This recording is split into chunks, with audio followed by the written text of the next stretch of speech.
ada bagian dimana Justin itu ngelirik salah satu pemain bandnya. Dan pemainnya ini tuh kelihatan kayak gak nyaman gitu.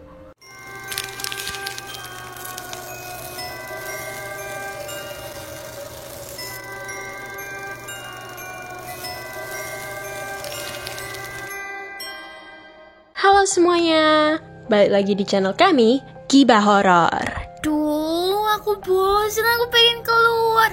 Aku pengen jalan-jalan, aku pengen makan pizza. Puasa bloon. Hah? Pizza? Kalian tahu nggak sih teori tentang Pizzagate? Oh iya anjir, tahu. Gue tahu tuh. Coba ceritain dong ke teman-teman di rumah gimana ceritanya.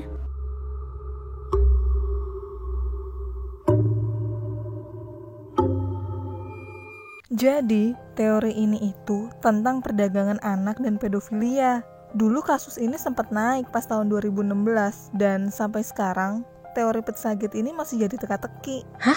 Gimana? Nah, awalnya teori ini itu muncul ketika email dari tim suksesnya Hillary Clinton yang namanya John Podesta itu diretas. Maksud sih? Nih, gue bawa buktinya banyak. Iya, terus. Di dalam emailnya itu ditemuin kalimat-kalimat aneh, juga ditemuin folder-folder aneh gitu. Kayak apa? Nih ya, salah satu emailnya. Daripada pasta dan saus-saus yang menarik, kita dapat berbagi macam keju yang yummy. Hah, maksudnya apa? Terus nih, aku memimpikan stand hotdogmu di Hawaii. Terus nih ada lagi. Menurutmu, aku lebih jago main domino di atas keju daripada di atas pasta. Hah? Terus juga ada artinya gitu loh tiap kata-katanya. Hah? Gimana? Nih ya gue bacain arti dari kata-katanya itu. Hotdog itu artinya laki-laki. Pizza artinya perempuan. Cheese artinya anak kecil perempuan.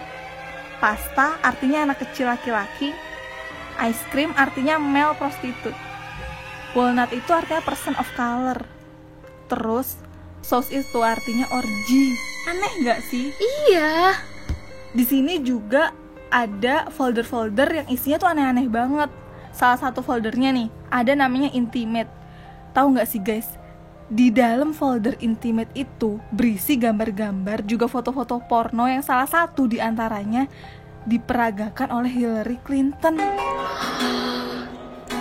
sama Huma Bedins. Hah?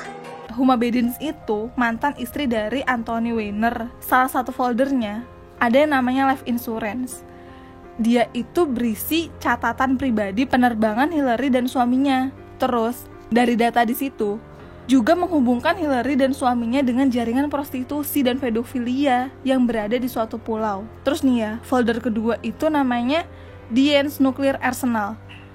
Itu di dalamnya berisi sisi gelap dan hal-hal kotor dari Podesta bersaudara dan juga para pejabat Partai Demokrat, di mana partai yang menyongsong Hillary Clinton pada saat itu. Ih! Tapi nih, dari semua email itu menunjuk ke restoran pizza di US namanya Comet Ping Pong. Kenapa? Nah, dicurigainnya nih ya, Comet Ping Pong ini adalah perusahaan yang bertindak sebagai kedok untuk perdagangan anak dan pedofilia. Hah? Kenapa kok gitu? Kenapa bisa gitu? Karena pemilik dari restoran ini itu tuh merupakan salah satu tim sukses dari Hillary Clinton. Dan yang bikin teori ini makin kuat, di Instagram pribadinya James Alevantis yang merupakan pemilik dari restoran itu, dia tuh sering banget ngupload foto-foto anak kecil gitu tanpa tujuan yang jelas. Aneh banget anjir. Tapi kadang-kadang juga itu sih digunain buat promosi restorannya.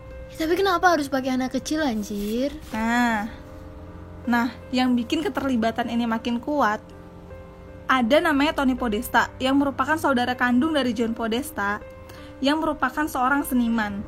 Katanya juga ikut terlibat dari kasus ini. Karena mereka tuh diketahui memiliki ketertarikan gitu pada seni yang berhubungan dengan anak kecil dan kekerasan.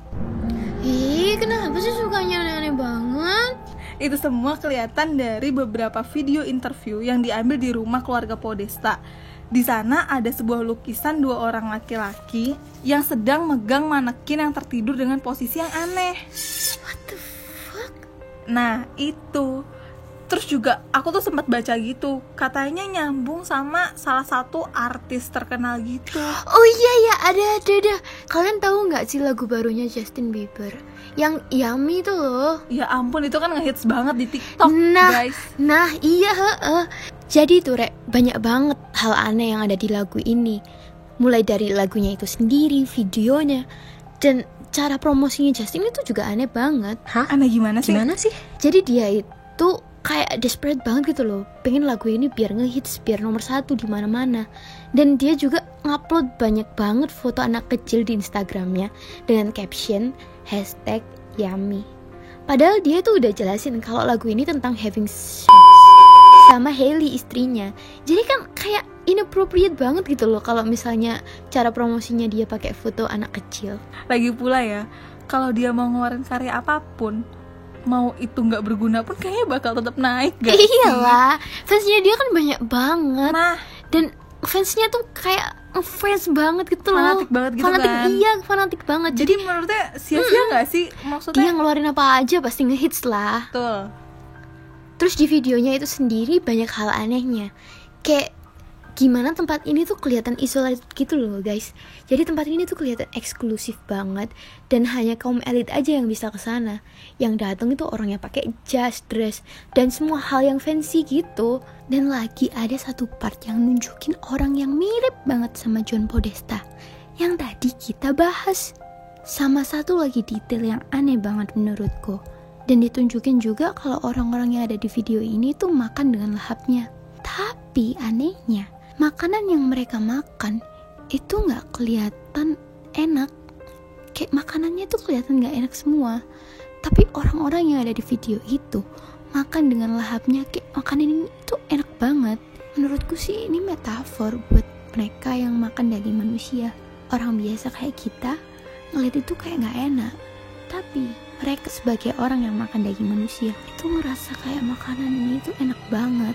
Jadi makan daging anak kecil itu gak enak di mata kita, tapi enak di mata mereka. Anjir, kok gitu sih? Dan kelihatan di sana itu juga ada band yang terdiri dari anak-anak. Nah ini menariknya, bisa aja di video ini ngeliatin kalau anak-anak yang baru masuk ke industri ini itu dipaksa buat perform, buat dieksploitasi secara talentnya dan secara seksual. Ada bagian dimana Justin itu ngelirik salah satu pemain bandnya, dan pemainnya ini tuh kelihatan kayak nggak nyaman gitu. Kayak Justin tuh seolah-olah bilang kalau dia itu pernah ada di posisinya anak itu tadi. Oh, aku notice nih part yang ini. Iya, aneh banget toh. Soalnya kelihatan banget, tau nggak sih? Iya, karena kan Justin emang mulai karirnya pas dia masih remaja. Nah ini nyambung juga ke teori kalau Justin ini sebenarnya adalah korban dari Pizzagate ini. Dan dia tuh gak bisa apa-apa. Jadi sekarang dia itu kayak pengen mau bikin dunia sadar kalau hal ini tuh beneran ada, dengan cara ya kode-kode dari videonya ini. Kemudian ada satu bagian yang ngeliatin cake dengan frosting warna biru yang bentuknya kayak lambang pedofil, tapi khusus untuk pecinta anak laki-laki. Aku nggak tahu ya ini kebetulan atau gimana, tapi lambangnya sama frosting warna biru ini kelihatan mirip banget. Ditambah lagi di akhir video ada foto Justin kecil di piring dan di sebelahnya ada kue itu. Ini juga makin dukung teori kalau Justin ini pernah jadi korban. Sekarang ngapain coba masang fotonya dia di piring yang atasnya ada cake-nya gitu. Foto kecilannya juga. Coba kalau misalnya cake yang lainnya itu dibuka, pasti banyak foto anak kecil lainnya di sana. Iya anjir, bener juga omongan lo. Yang berarti banyak anak kecil yang jadi korban dari Pizzagate ini. Oh, iya. Ini tuh nyambung sama kasusnya Madeline yang kemarin itu. Coba Cak, gimana ceritanya kemarin? Jadi, ada seorang anak perempuan umur 4 tahun namanya Madeline. Dia itu dinyatakan hilang waktu dia ikut liburan sama orang tuanya ke Portugal. Nah, kronologinya tuh kayak gini. Di hari mereka sampai di Portugal, Madeline dan keluarganya itu masih fine-fine aja. Mereka semua masih bisa main-main bareng. Madeline itu bahkan masih bisa mainan gitu loh waktu sorenya. Dan ibunya itu bahkan masih bisa ngefoto si Madeline ini. Nah, waktu malamnya, yang anak-anak yang ikut rombongannya mereka itu kan udah pada tidur gitu ya. Tapi orang tuanya itu pergi keluar untuk kayak ada acara sendiri, party gitu. Nah, ruangannya ini emang sengaja agak dibuka dikit supaya kalau mau ngecek itu orang tuanya itu bisa langsung kayak, oh ya masih ada gitu. Posisinya yang pesta ini itu emang deket banget sama kamar-kamarnya mereka. Kayak pas depannya kamar-kamarnya anak-anak. Nah, di tengah pesta ini, salah satu orang tua yang ikut di situ mau ngecek anaknya. Habis itu ibunya Madeleine itu langsung minta tolong ke ibu itu juga. Kayak, bu, minta tolong anakku dicek juga ya.